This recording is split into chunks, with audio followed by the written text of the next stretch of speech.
Hello, bachcho. Let's read the question. A proton started moving with speed v normal to a uniform magnetic field.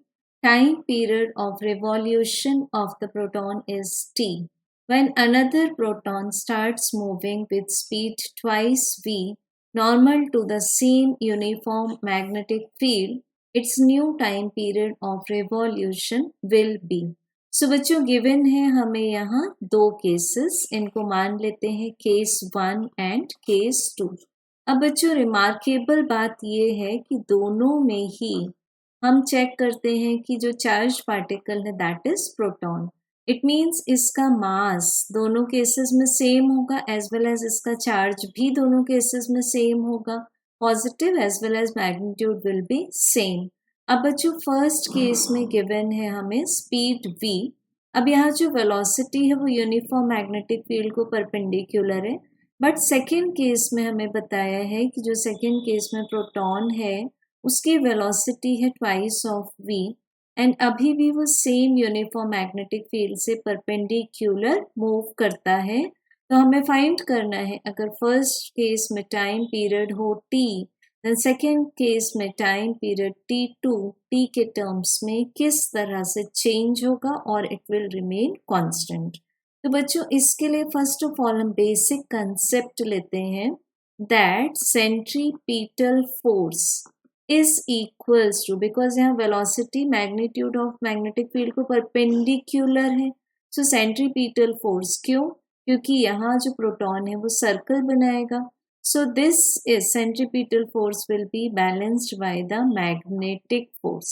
अब बच्चों magnetic force को जब हम vector form में represent करते हैं so it is Q with in bracket V cross B vector.